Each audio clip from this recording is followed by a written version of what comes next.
इस्लामी रवायत के मुताबिक फिलिस्तीन की कहानी हजरत इब्राहीम अलैहिस्सलाम से शुरू होती है, जिन्हें एक खुदा की तबलीग और सफर करने का हुक्म दिया गया था।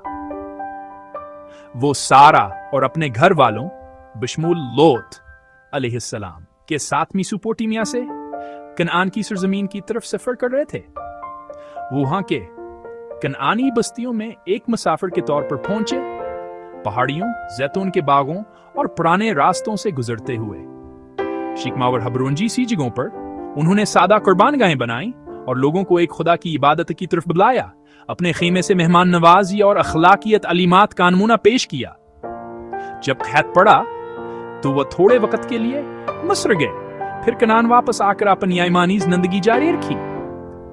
एक अहद ने इनकी औलाद के जरिए बरकताव और जमीन के साथ सरशते की तस्दीकी, एक वादा जो सतारों भरी रातों में याद रखा गया।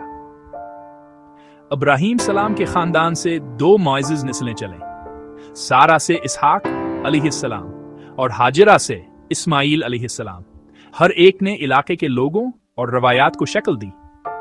उन्होंने मकामी हुक्मरानों के साथ मुआहदे किए, किनवे खोदे और इंसाफ और अमन पर मबनी एक सादा जिंदगी गुजारी। हबरून को खास तकद्दुस हासिल हुआ।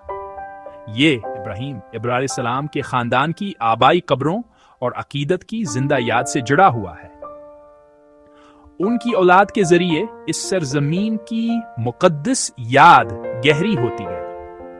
खानदान, रियोड़ और रास्ते जो वादियों और पहाड़ियों पर ईमान की निशानदही करते थे, ये बुनियाद बाद के अबवाब के लिए रास्ता हमवार करती है। मूसा अलैहिस्सलाम बादशाहों का अरूज और वो सल्तनतें जिन्होंने फिलिस्तीन की तकदीर को शक्ल दी। काजियों के दौर के बाद कबाइल ने बादशाहत के तहत इस्तेहकाम चाहा। बादशाह दाऊद अलैहिस्सलाम ने 1000 कब्ल मसीह के करीब यरूशलेम को फतह किया और इसे सियासी और रूहानी दारुल हुकूमत बनाया। एक मुकद्दस मरकज भरा यरूशलेम दिल की हैसियत से सलीमान ने अमन और शान और शौकत का दौर शुरू किया।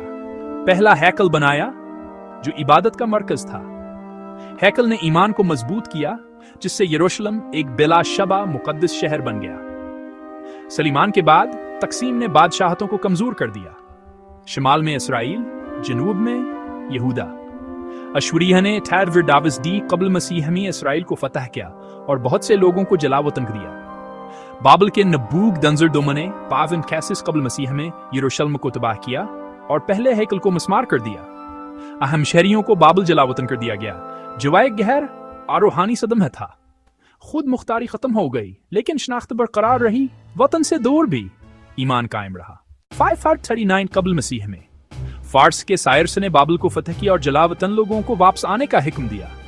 वापस आने वालों ने यरूशलेम और दूसरे हैकल को 2 बार तामीर किया, जो तकरीबन 460 कब्ल मसीह में मुकम्मल हुआ।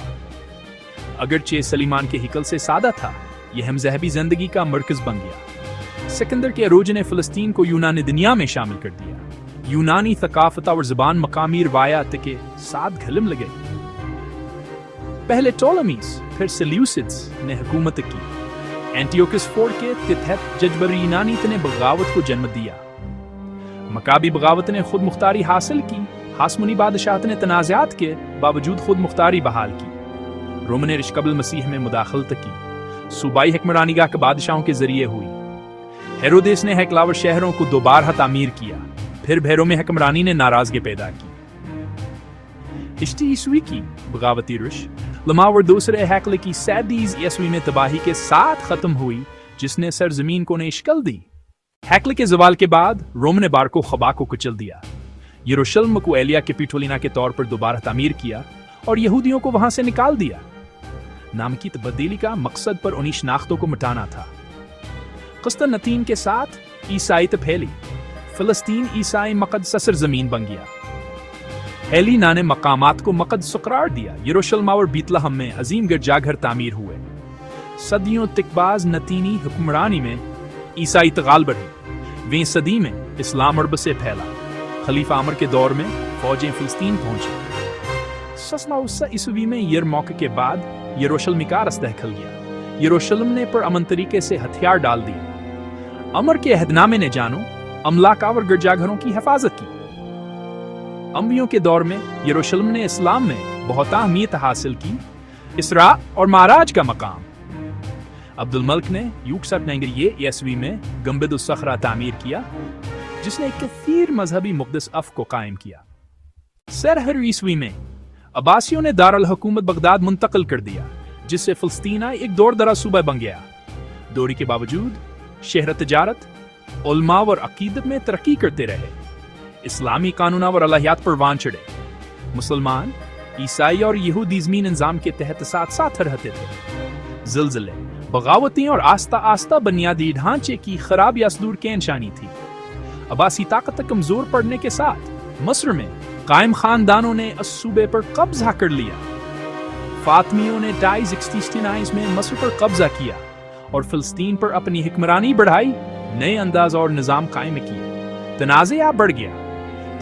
डाइस में अल-हाकम ने होली सिप्लिकर को तबाह करने का हुक्म दिया, जिसने ईसाई दुनिया को हैरान कर दिया। सल्जूकीम गरब की तरफ बढ़े, इंतहाशफ़ी में बगदाद पर कब्जा किया और शामा और फिलिस्तीन में दाखिल हुए। उन्होंने यरूशलेम पर कब्जा कर लिया और आयक बखरी हुई सरजमीन को फौजी इलाका बना दिया। उनकी फतूहात और मुतासिर हज़ारतों ने बाज़नतीनियों के दरख्वास्त को जन्म दिया, जिसकी वजह से पहली सलीबी जंग हुई। 95 में पुपारबंदुम ने मदद के पकार को एक मुक़द्दस जंग में बदल दिया और यूरोप को यरूशलेम को दोबारा हासिल करने की तरगीब दी। एक का दीने वाली महम के बाद सलीबी जंगजू जून 39 में यरूशलेम पहुंचे। फातमियों ने शहर पर कब्जा कर रखा था। मुहासरा करने वालों ने टावर जावर हमलों के साथ दबाव डाला। हम जुलाई को शुमाली दीवारें गिर गईं। सलीबी जंगजू यरूशलेम में दाखिल हो गए। इसके बाद एक खौफनाक क़त्ल आम हुआ, जो इलाकाई याददाश्त में गहरा नक्श हो गया। उन्होंने गादफरी के तहत फरिंग का रियासत का दारुल हुकूमत यरूशलेम को बनाया। फ्रेंकिश सरदारों ने हुकूमत की। अल-अक्सा एक महिला और टेम्पलर कैंशिस्ट बन गया। गिम्बद को टेम्पलम डोमिनी के तौर पर मुक़द्दस किया गया। कलों ने इनकी गिरफ्त मजबूत की, फिर भी इनकी हुक्मरानी एक गहरी कहानी में एक रुकावट रही। इस रुकावट को इस्लामी दुनिया से एक मुत्तहिद करने वाली ताकत चैलेंज करेगी। सलीबी रियासतों ने इलाकाई सियासत को ये शक्ल दी, लेकिन मुसलमान हिन्माय यरूशलेम की वापसी चाहते थे। ज़िंगिया और नूर अल-दीन ने शाम को फिनिक्स के खिलाफ मुत्तहिद करना शुरू किया। सलाहुद्दीन यूसुफ बिन अय्यूबी मसैद में मस्र में अभरे सुन्नी हुक्मरानी बहाल किया और एक ताकतवर बुनियाद बनाई। उन्होंने मस्र को मजबूत किया, दमिश्क और हलब पर कब्जा किया और यरूशलेम की बादशाहत को घेर लिया। एक नीक सियासतदान, उन्होंने मुत्तस शहर की आज़ादी के गिर्द माशरे को मुत्तहिद किया। रेनाल्ड की आशतालानगीजियों ने सलाह को तोड़ दिया। सलाहुद्दीन ने एक बहुत बड़ी फौज तैयार की। हतीन में उन्होंने सलीबियों को फंसा लिया। आगावर तीरंदाजों का इस्तेमाल करते हुए इनकी फौजों को तबाह कर दिया। इनकी फौज तबाह होने के बाद शहरी के बाद दीगरे गिरते गए, जिससे यरूशलेम गथल हो गया। सलाहुद्दीन ने मुहासरा किया और हथियार डालने को कबूल किया। ड्यूक टॉब रिस्टमन हाइट्ज़वन को यरूशलेम में दाखिला हुए। उन्होंने शहरियों को बख्श दिया, मुस्लिम मकामात को बहाल किया और अल-अक्सा को गुलाब के पानी से पाक किया।